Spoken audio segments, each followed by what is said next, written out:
Afin de comprendre cet épisode, assurez-vous de bien avoir regardé les 2 précédents.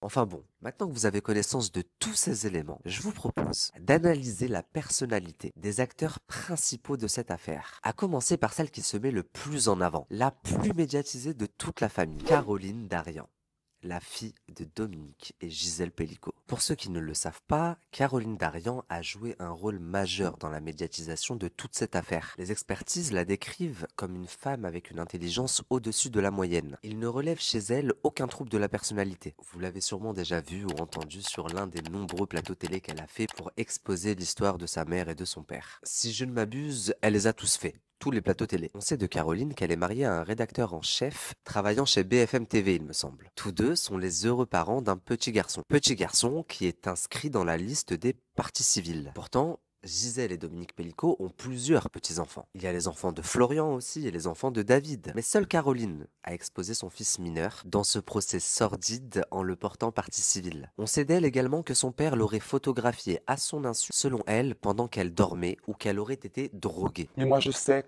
je suis intimement convaincu que mon père m'a drogué, qu'il m'a sédaté et qu'il a sans doute abusé de moi. Elle explique aux enquêteurs qu'elle est persuadée d'avoir été droguée et violée également. Car selon elle, sur la photo, elle ne portait pas sa propre lingerie. Elle explique aussi qu'elle ne dort jamais dans cette position. Tout au long du procès, Caroline met en avant le fait qu'elle est persuadée d'avoir également été droguée par son père. Mais malheureusement, elle ne peut pas le prouver. C'est d'ailleurs pour cette raison qu'aucune mèche de cheveux n'a été prélevée sur elle. Elle n'a sûrement pas jugé utile de le faire puisqu'en plus de 12 ans, les traces de zolpidem et de Temesta ont sûrement disparu de son organisme et de ses cheveux. Pourtant, c'est elle qui conseille à toutes les victimes de se faire analyser une mèche de cheveux. Donc pourquoi ne pas l'avoir fait, ça ne coûte rien. Sachant que même si la photo date d'il y a 12 ans, Caroline a également séjourné chez ses parents en 2020, pendant 10 jours d'ailleurs, et l'affaire a explosé en novembre 2020, soit 5 mois après le séjour de Caroline à Mazan. Il aurait donc été logique et légitime qu'elle demande également une expertise de ses cheveux, puisqu'elle aurait pu tout aussi bien se faire droguer et violer comme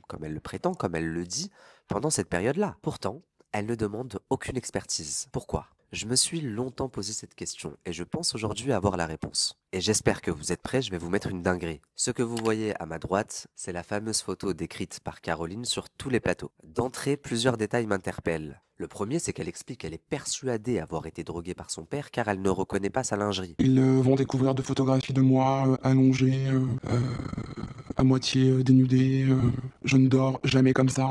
C'est-à-dire habillé avec une culotte qui ne m'appartient pas. Elle ne reconnaît pas sa culotte, selon elle, ce n'est pas la sienne. Et il est vrai que Dominique avait pour habitude d'enfiler des sous-vêtements spécifiques à Gisèle Pellicot quand il la soumettait chimiquement. Des strings, des porte-jartelles, des culottes à trous, des petits détails qui pourraient exciter le gros porc de Dominique Pellicot. Or, sur la photo que je vous ai montrée, Caroline Darian porte un gros pull en laine et une simple culotte en coton. En ce qui concerne le positionnement de Caroline, si je le compare avec les photos de Gisèle, on voit que Dominique avait pour habitude de placer Gisèle dans une certaine position. Sur l'intégralité des photos présentes dans le dossier ou même sur les différentes plateformes que j'ai retrouvées, Gisèle était dans des positions bien précises qui mettent en avant son anatomie. Or là, dans la photo, je ne vois en rien le schéma reproducteur que Dominique emploie depuis des années maintenant. Plus troublant encore, c'est la seule photo qui a été prise directement du téléphone Samsung qui a disparu des pièces à conviction. Enfin bref, à ce stade, vous devez tous avoir la même question qui vous vient en tête. Pourquoi n'a-t-elle pas fait l'analyse capillaire, comme toutes les autres femmes, pour prouver qu'elle a elle aussi été droguée comme elle le prétendait? Ce stratagème lui a permis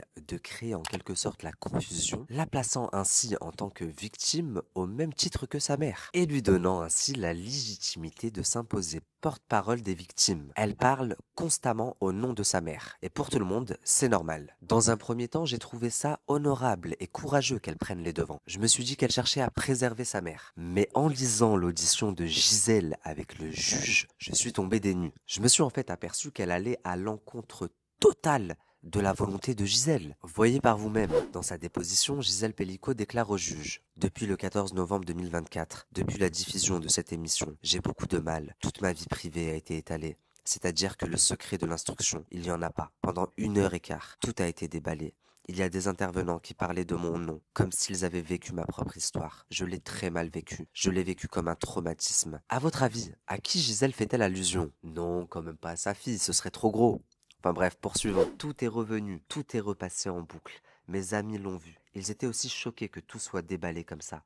Moi, j'étais choqué. Notamment le livre de ma fille m'a profondément choqué. Elle dira, maintenant, à cause du livre de Caroline, là où je vis, maintenant les gens connaissent mon histoire. Le juge, très surpris, lui demande alors si elle n'était pas au courant de la décision de Caroline de publier un livre sur leur histoire. Moi, j'étais au courant de son projet, mais je souhaitais qu'elle publie le livre après le procès. Quand le juge demande à Gisèle de décrire la relation qu'elle entretient avec ses enfants, tenez-vous bien, Gisèle explique. Avec Caroline, c'est compliqué, car elle maintient des choses qui lui appartiennent. Bien évidemment, moi je suis persuadée du contraire. On essaye de s'éviter. On n'a plus de relation mère-fille pour le moment. C'est elle qui a une relation de mère vis-à-vis de moi. Ça veut dire ce que ça veut dire. Elle a inversé les rôles. Je voulais revenir sur la photo dont elle parle sur toutes les émissions. Elle dit qu'elle a été droguée et par son père. Moi, je suis persuadé du contraire.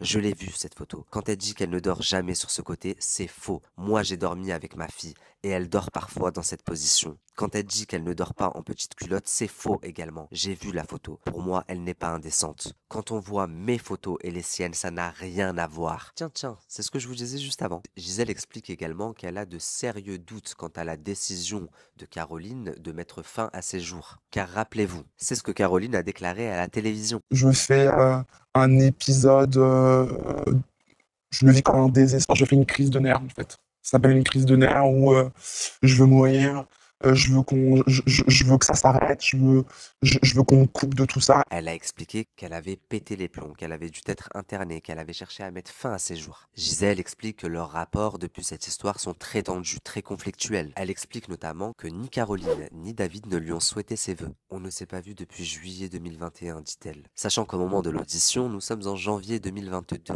soit 6 mois après. 6 mois que Gisèle, après le traumatisme qu'elle a vécu, n'a plus de nouvelles ni de Caroline ni de David, qui cherchent à lui donner comme une leçon, j'ai l'impression, pour qu'elle les écoute. Caroline ne lui a pas souhaité son anniversaire non plus, dit-elle. Elle explique qu'ils ne l'ont pas invité à l'anniversaire des deux petites filles. Seul Florian entretient toujours une relation mère-fils avec Gisèle. D'ailleurs, Florian a également une relation très conflictuelle avec sa sœur Caroline. D'après Gisèle, une dispute aurait éclaté entre Caroline et Florian, car Florian aurait soulevé les problèmes d'addiction de Caroline. Problèmes d'addiction qui seront confirmés par le fils de Caroline, qui se confiera à sa grand-mère Gisèle. Voyez par vous-même. En lisant l'audition de Gisèle, on s'aperçoit que contrairement à ce que toute la France pensait, Madame Pellicot n'a jamais voulu faire de ce procès un procès public. Elle n'a jamais voulu exposer son histoire, que ce soit à la télé, dans un livre ou dans les journaux, encore moins faire diffuser ses vidéos et ses photos publiquement comme ça au tribunal, et que n'importe qui puisse venir les voir. C'était la décision de Caroline qui a presque imposé cette médiatisation à sa mère. Et au-delà de ça, on a vraiment cette impression dans ses déclarations qu'elle se place elle-même en position de victime au même stade, au même rang que Gisèle. Gisèle déclarera d'ailleurs dans son audition « J'ai l'impression qu'ils oublient qui est la vraie victime ». Donc je vous avoue que là, pour moi, c'est l'incompréhension totale.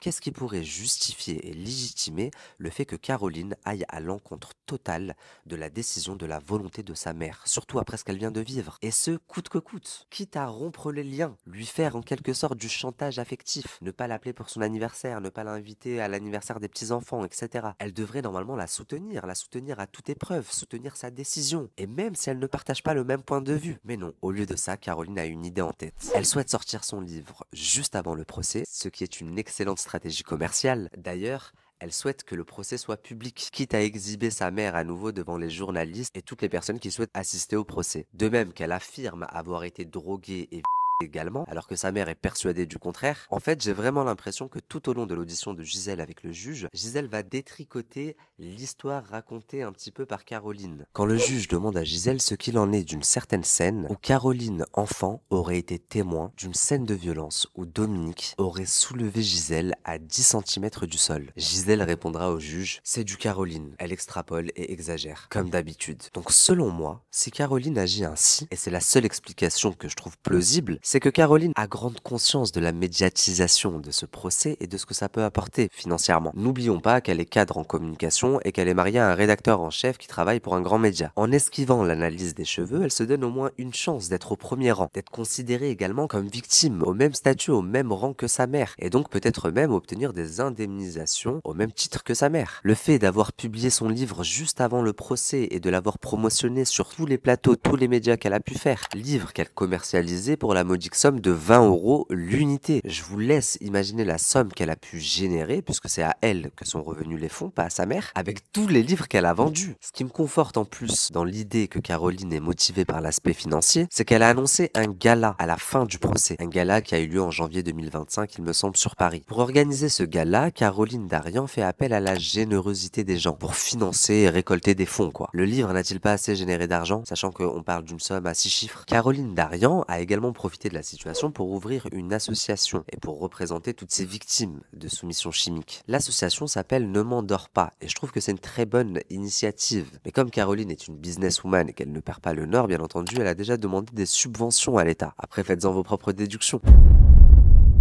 Passons maintenant à l'enquête de personnalité de Dominique Pellicot. Dominique a grandi dans une famille modeste, très pauvre. Il a un grand frère qui se nomme Joël, une demi-sœur qui se nomme Ginette et une petite sœur adoptive qui se nomme Claudette. Les parents de Dominique ont recueilli Claudette de la DAS alors qu'elle était encore mineure. Cette petite fille se fera violer toute son enfance par le père de Dominique Pellicot. Selon Dominique, toute la famille était au courant. Dominique Pellicot explique également que son père faisait venir des hommes à leur domicile familial pour faire cette petite fille contre rémunération. Plus tard, à la mort de la mère de Dominique et Joël Pellicot, leur père se mettra officiellement en couple avec cette petite fille adoptive qui l'a violée et fait violer pendant des années. Je sais pas si vous vous rendez compte de la dinguerie. D'ailleurs, plus tard, Joël et Dominique retrouveront des culottes à trous chez leur père, bien camouflées, bien cachées. Ces culottes étaient enfilées à cette petite fille quand les clients défilaient à la maison pour avoir des rapports avec elle, contre rémunération bien sûr. Ces culottes à trous sont étrangement ressemblantes à celles que Dominique enfilait à Gisèle quand il recevait des hommes chez lui pour abuser de sa femme.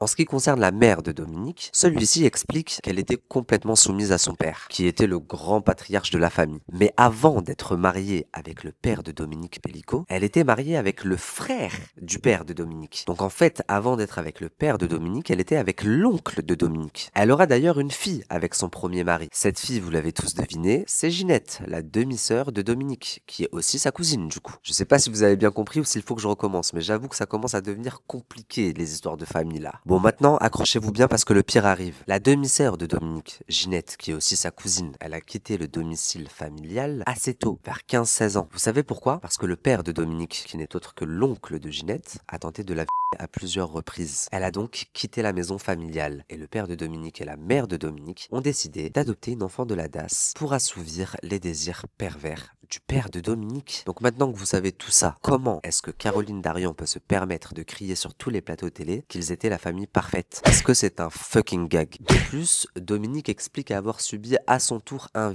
viol alors qu'il était encore mineur et hospitalisé. Selon lui, un infirmier se serait rapproché de lui et lui aurait dit « Bonjour, je m'appelle Basile, tu veux un bonbon ?» Suite à ça, je vous laisse imaginer ce qui s'est passé. Dominique Pellicot raconte avec détail la scène. Plus tard, alors qu'il est âgé de 14 ans et qu'il est apprenti dans un chantier de BTP, il explique que ses collègues de chantier ont attrapé une jeune fille handicapée du quartier et l'ont à tour de rôle. Pour finir, ils ont appelé Dominique, qui était le plus jeune, l'apprenti, et lui ont foutu sa tête dans le sexe de la petite fille. Dominique explique avoir vomi et avoir été traumatisé par cette scène. Quelques années plus tard, il rencontre Gisèle, se marie et emménage très rapidement avec elle. C'est l'occasion pour lui de créer une nouvelle vie, loin de toutes ces expériences traumatisantes de son enfance. À savoir aussi que son grand frère Joël, qui est médecin généraliste, a ni confirmé ni infirmé cette version de Joël. Selon lui, Joël exagérerait. Il y aurait eu des attouchements sur leur sœur adoptive, mais pas de viol.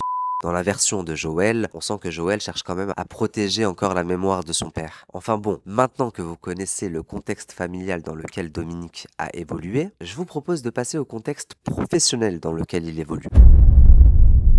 Dominique rentre dans le monde du travail très jeune, à l'âge de seulement 14 ans. Il enchaîne les chantiers dans le BTP en tant qu'apprenti. Il obtient son CAP électricité puis enchaînera plusieurs petits boulots, jusqu'à ouvrir sa propre boîte d'électricité. Puis, dans les années 90, il ouvre son agence immobilière, ce qui correspond à la période où Sophie Narme, la stagiaire en immobilier, se fait assassiner, ou encore la période où Estella B a failli se faire violer, qu'elle a réussi à s'échapper. Quelques années plus tard, il clôture sa société immobilière et ouvre à nouveau une société d'électricité en 2002. La société s'appelle Alternative SARL. Puis, il mettra cette société en liquidation judiciaire en 2005. Alors qu'il est interdit de gérance, il ouvrira la même année Art Elec, avec comme gérant de paille sa fille Caroline, son fils Florian et sa belle-fille Céline, la femme de David. Il mettra à nouveau cette entreprise en liquidation en 2008. Et la même année, il réouvrira une troisième entreprise d'électricité, Études électriques. Cette fois-ci à son nom propre, car l'interdiction de gérance était passée. Pour ceux qui l'auraient pas compris, si Dominique Pellicot ouvre des sociétés et les ferme tous les 3 ans, c'est tout simplement pour échapper aux régulations. URSSAF, caisse retraite, CPAM, impôts, etc., etc. Nous savons également qu'en 2001, Dominique a divorcé officiellement de Gisèle. Mais c'était en réalité pour mettre à l'abri leurs biens qui étaient au nom de Gisèle. Cela le préservait de toute saisie puisque Dominique était insolvable et qu'il n'était plus avec sa femme. Il se remarie d'ailleurs avec Gisèle en 2007, une fois la crise passée. Cela nous prouve quand même le penchant de Dominique Pellicot pour les magouilles. Et jusque-là, il était soutenu par sa famille qui se rendait même complice. Que ce soit les enfants qui ouvrent une société à leur père en leur nom, alors même qu'il est en interdiction de gérance, ou même Gisèle, la victime, qui accepte de faire un faux divorce pour par la suite se remarier 6 ans plus tard, tout ça pour ne pas payer leurs dettes.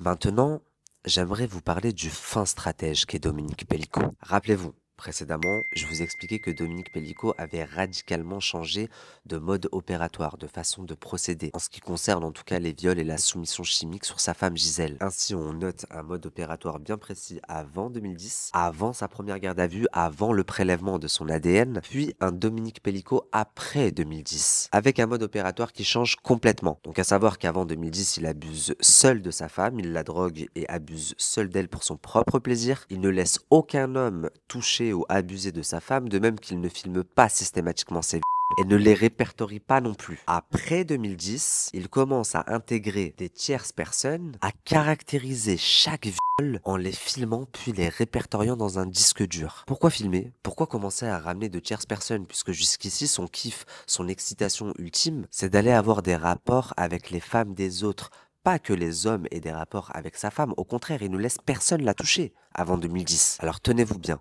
J'ai peut-être une hypothèse qui expliquerait pourquoi Dominique Pellicot a changé sa façon de procéder avant et après 2010 et surtout a dirigé les enquêteurs vers ce fameux disque dur qu'il avait préalablement préparé. Donc selon moi, et encore une fois ça n'engage que moi, la famille, on sait que Dominique Pellicot était endetté. Et ce, depuis de nombreuses années. J'ai d'ailleurs retrouvé une trace de cet endettement. Dans ce mail adressé à Dominique Pellicot, la société Sauge Financement explique que Dominique est redevable d'une somme de 40 000 €. Et peut-être même plus encore. De plus, Dominique Pellicot a déclaré dans sa biographie que son père savait tout faire de ses mains, sauf de l'argent, contrairement à lui. Ce qui insinue que contrairement à son père, lui sait en faire. Et si le fait, c'est un peu gros ce que je veux dire, mais si le fait de caractériser des centaines de sur sa femme était pour lui un moyen d'obtenir des centaines de milliers d'euros de dommages et intérêts. Pas pour lui, mais pour la personne qui est sa femme, Gisèle Pellicot. À savoir que le maximum d'indemnisation est de 75 000 € par personne. Il y a 51 accusés, faites le calcul. C'est peut-être gros ce que je suis en train de vous dire, mais c'est plausible. Et je vais tout de suite vous apporter des arguments. En 2010, après sa première garde à vue, il est persuadé qu'il va finir en prison. Il a reconnu les faits sur la tentative de Estella B. On l'a interrogé quant au meurtre et au viol de Sophie Narme, et Dieu seul sait ce qu'il a fait encore. Donc à ce moment-là, il pense qu'on va venir le chercher et qu'il va finir en prison. Mais il est endetté à ce moment-là. Donc imaginez, lui en prison, ils sont endettés, il ne peut plus travailler, que ce soit pour lui ou pour Gisèle. La situation allait devenir très compliquée. Tandis que là, en rentrant en prison, il rentre en prison dans tous les cas, mais il assure à Gisèle une véritable sécurité financière avec ce disque dur qu'il avait caché et qu'il a lui-même remis aux enquêteurs. Et selon moi, c'est pour cette raison qu'il a révélé l'existence du disque dur avec les 200 caractérisés et stockés dans le support. Pour quelle raison sinon, si ce n'est se rajouter une plus longue peine? Dites-vous que les enquêteurs n'avaient pas trouvé ce disque dur, ils ont fait 2 perquisitions, ils ne l'ont pas trouvé. C'est Dominique qui les a renvoyés désespérés de voir qu'ils ne trouvaient pas le disque dur, en leur disant retournez sous l'imprimante. Donc tout ceci pourrait être une magouille de plus de Dominique Pellicot, faisant ainsi de sa femme un sordide investissement. Attention, Gisèle n'était pas au courant. Je suis pas en train de dire qu'elle était dans la combine, loin de là. Gisèle est la grande victime de cette histoire, que ce soit bien clair. Mais peut-être que Dominique s'est dit qu'elle finirait par comprendre. Gisèle lui a toujours tout pardonné. Comme je vous l'ai dit tout à l'heure, elle est en quelque sorte sous son emprise, n'ayant connu que son père et Dominique comme exemple masculin dans sa vie. D'ailleurs, j'ai trouvé un passage intéressant dans le livre de Caroline, page 130. Caroline écrit: en parallèle, elle travaille sur son dossier de surendettement en parlant de sa mère, en espérant une révision de la dette à son nom de jeune fille. Ce qui veut dire, la famille, que Gisèle a pris en charge la dette du couple, malgré tout ce que Dominique lui a fait. Malgré qu'il ait fait violer par plus de 200 personnes, et ça c'est les vidéos qu'on a retrouvées. Caroline dit également, page 61 dans son livre, j'évoque le dossier qui contient les relevés de banque et les crédits. J'examine les nombreux courriers pour regrouper les informations. Je mesure très vite l'étendue des dégâts. Les sommes dues sont astronomiques et maman est incapable de me dire où ils en sont exactement dans leur échelonnement. C'est lui qui gérait, disait Gisèle. Dans la page 62, Caroline dit « L'un des derniers jugements notifiés par un cabinet d'huissier mentionne 14% de taux d'intérêt de pénalité par an sur un crédit déjà colossal. Un crédit contracté depuis 2009. Ce qui prouve bien qu'en 2010, au moment de sa première garde à vue, Dominique Pellicot était déjà endetté, avec une dette colossale d'après sa propre fille. Ce qui me réconforte encore plus dans mon hypothèse, sachant que je ne comprends pas pourquoi Gisèle aurait décidé, après tout ce qui s'est passé, maintenant que son mari est en prison, de prendre la dette de Dominique Pellicot en son propre nom à elle de jeune fille. Les amis, c'est déjà la fin de cet épisode, de ce premier podcast. J'espère qu'il vous a plu. J'espère ne pas trop vous avoir effrayé avec toutes ces nouvelles révélations. Bien évidemment, c'est pas dans la presse, encore moins aux informations, qu'on vous donnera tous ces éléments, mais je trouve que c'est quand même important. Je vous laisse avec toutes ces révélations. Je vous souhaite une excellente soirée et je vous dis à très vite pour un nouvel épisode.